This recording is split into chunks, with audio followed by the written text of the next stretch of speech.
बे आसाम नाङैनो सिसिटुआ आरो ट्राइबेल संघनि दैदेननायाव गोबां आफादफ्रा मदद होनानै दिनै जिल्ला बेंगिरिफोरनि मावखुलियाव धरना हाबाफारि लादों आरो बेनि गेजेरजों भारतनि प्राइम मिनिस्टार, भारतनि हम मिनिस्टार गासैनोबो मेम'रेन्डाम हरनाय जागोन गोसोखां बिलाइ। आरो बे खोथाया स्पष्ट बेनो जे जि बिलखौ मोनद' सुबुं अनजिमा गोबां सुबुं अनजिमा गोनां आरो जौगानाय हारिखौ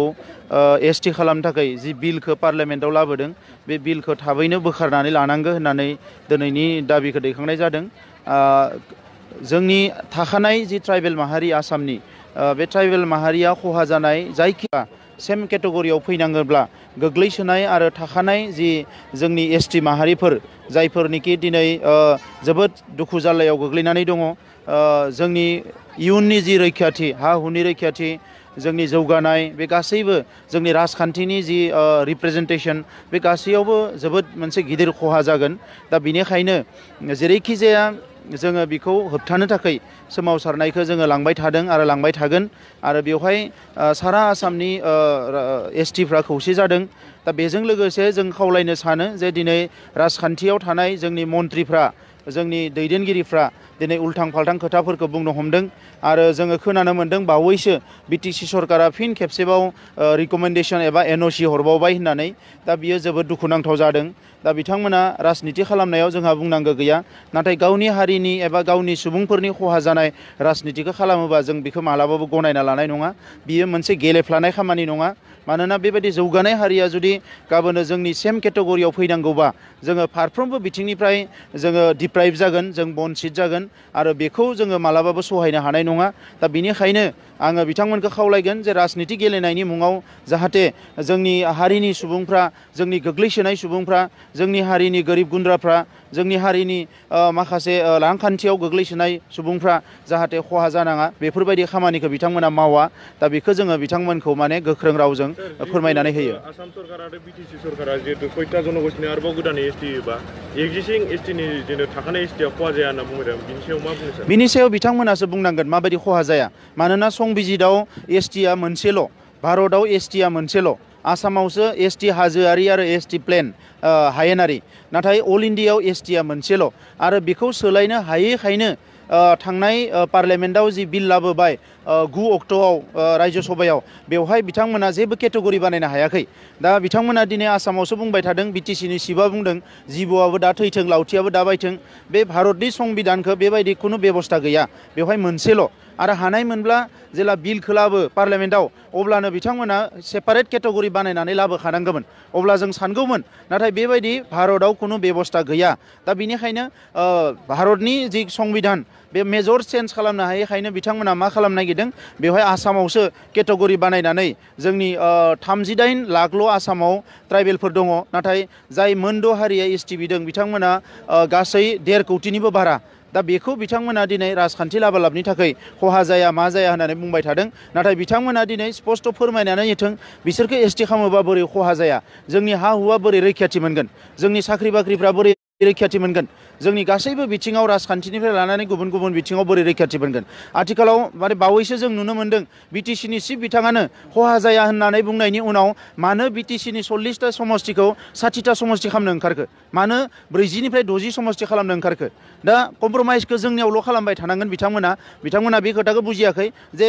सरकारनिफ्राय, आसाम सरकार, भारत सरकारनिफ्राय बिथांमोना जेबो सोलायनायाव गैया। जि सोलायो बिसोर गाहाय लेभेलावसो सोलायनांगोन। आरो बिनि थाखायनो दिनै बिटिसिआ दा नुग्रोनो मोनबाय मानो नेस्लाबाखिसै, पार्लियामेन्टआव मा फैयो मा फैया, मा सोलायनो हायो हाया बेखौ नेस्लाबालासिनो राजखान्थि लाबोनो थाखाय गावनियावसो बिटिसिनि 40टा समष्टिखौ 60टा समष्टि खालामनो ओंखारबाय। दा बेवहाय जोंहा मा लाब जागोन 40टाखौ 60टा खालामोबा? गुबुनफ्रा राजखान्थि गेलेनो फैगोन, गाबोन बिसोरो किं मेकार जागोन, बिसोरनो रुलार जागोन, बेवहाय बिसोरनिनो गाबोन चिफ जाफैगोन, बिसोरनिनो डिपुटि चिफ जागोन। बे एसेम्ब्लियाव 5,000 सुबुं थैनानै जि बिटिसि एसेम्ब्लिखौ दाबाय, दिनै बिटिसि काउन्सिलखौ मोनबाय, बेवहाय बिथांखिफोरखौ बिथांमोनासो लागोन, जोंहा मा लाब जागोन? दा बेफोर खोथाफोरखौ दिनै गेलेनाय खोथा नङा। बिथांमोना दिनै राजखान्थिखौ जेरैबायदि गेलेनो नागिरदों बेवहाय हारिनि खहा जानो थांगासिनो दङ। ओंखायनो रायजो राजाफ्रा सांग्रां जानांगोन आरो जों दुलाराय बर' फरायसा, बर'नि गुबुन गुबुन आफादफ्रा बेबायदि बिथांखिफोरखौ जों खुनु दिन गनायनानै लाया। होनदोंखि नोंहा सुबिदा गैयाबाबो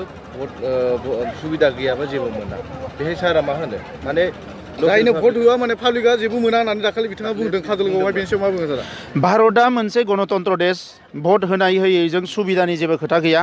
भारत सरकाराव 5 बोसोरनि उनाव बिथांखि जायो आरो दायो 5 बोसोरनि बिथांखिखौ सोलायनानै नीति आयोग बानायदों आरो बेवहाय लामा दालां हस्पिटाल बियो भटजों नङा सुबुं अनजिमा थानायजोंसो भारतआव बिटिसि ओनसोलाव बाद हो माने गुबुन ओनसोलफ्रावबो आन्दामान निकबार आइलेण्डनिफ्राय लानानै हिमालय हाजोनि बबेबा माने 10,000 फिटआव रायजो राजाया संसार जानानै दङबाबो बिसोरनोबो डेभेलपमेन्ट होनांगौ ओंखायनो भटजों नङा बिखौ बिथाङा सिगिदों बिखौ बिथाङा मिसलिड खालामदों मानसिफोरखौ सिगिनानै गाव भट मोननायनि खोथासो बुंदों गणतन्त्रआव सोरनो भट होयो होआ बेजों जेबो खोथा गैया दा बिखौ बिथांमोना गावसोरनि राजखान्थिनि मुलाम्फाखौ लानो थाखाय बर'फोरनि आलादा रायजो बिनायखौ बिथाङा माने जोंखौ माने सोंखारिनानै गुबुन हारिनि भट मोननो थाखाय गुबुन हारिजों मोजां जानो थाखाय बायदिसिना खोथा बुंगासिनो दङ नाथाय बे खोथाखौबो गोसोआव लाखि गावनि हारिनि सुबुङा बिथांजों गैयाबा गुबुन हारिनि सुबुङा खिन्थु बिथांमोननो भट होनाय नङा ओंखायनो रायजो राजाफ्रा नोङो साननो थाखाय सम फैबाय बेबो मोनसे खोथा लाबोदों सिबाखि आबसुआ जुदि पाब्लिकआ थाङाबा होमबा फाइन होनाङो बे खोथायाव मा होनो सार बे रायजो राजाफोरनि खोथा रायजो राजाफ्रा बोरै फैयो बोरै फैया बेवहाय माने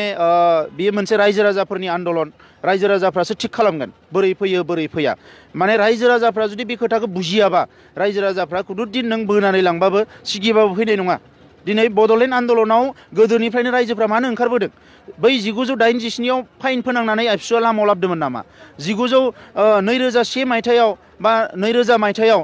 बिटिसि एकर्ड जानायनि सिगाङाव गुवाहाटीयाव जे रिलि जादोंमोन क'क्राझाराव रिलि जादोंमोन फाइन फोनांनानै लाबोदोंमोन नामा दा दिनै बिथांमोना गावसोरनि राजनिति मुलाम्फानि थाखाय जायखिजाया खोथा बुंनो हायो सोंखारिनो हायो नाथाय बे दुलाराय बर' आइ आफा रायजो राजानिसो खहा जागोन मानोना सोमावसारनायखौ एबसु एनडिबि प्रग्रेसिभआ दैदेनगासिनो दङ आलादा रायजो बिनायखौ आरो दिनै ट्राइबेल संघ बायदिसिना लोगो नांनानै ट्राइबेलफोरनि अधिकारनि थाखाय सोमावसारगासिनो दङ ओंखायनो दिनै माने बिसोर फाइन फोनांनाय माबा फोनांनाय बेफोर गोदान खोथा नङा बड'लेण्ड माने खपनदेखि लाबनाय माने उमुक तुमुक राजबंशीफ्रा जोंनियावसो एसटि मोनग्रोनांगौ बे बिथांनि जि खोथाफोर बेवहाय जेबो भेलु गैया भेलुलेस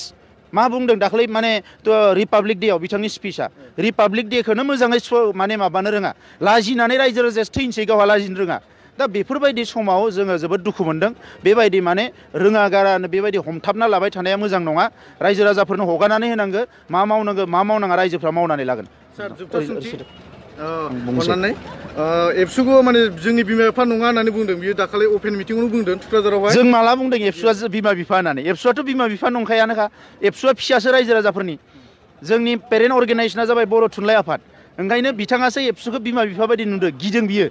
गिनानैसो एबसुखौ बिमा बिफा बायदि नुहुरदों गावनि मेगनजों जों मालाबाबो बुंखायाखैबो रायजो राजायाबो बुंखायाखै बयबो बुंखायो एबसुआ जोंनि फिसाफोरनि आफादसो होननानै दा नंखायनो फिसाफोरनि आफादखाय जों फिसा जानानै थानो लुबैयो आरो रायजो राजानि अननाय लानानै एबसुआ सोमावसारदों आरो खुनु कमप्रमाइज खामा रावजोंबो कमप्रमाइज खालामालासे सोमावसारलांगोन सोरबा धुङा उरायो ना मा उरायो बिथाङा दाख्लै बुंदों जों ओंखाराखैसो ओंखारनानै धुङा उरायदिम मा खोथा बेफोरलाय मा धुङा ओंखारनो होनो नागिरदों बै माने बिटिसि जानायनि उनाव बिदा फंबायनि बुथारलायनायफोरखौ गोसोखांनो नागिरदों नामा बेबायदि खुनु खोथाखौ खेरायनाय नङा रायजो राजानि थिग मावोबा रायजो राजाया अनगोन रायजो राजानि थिग खामानि मावोबा रायजो राजाफ्रा बिनि फिथाइखौ होगोन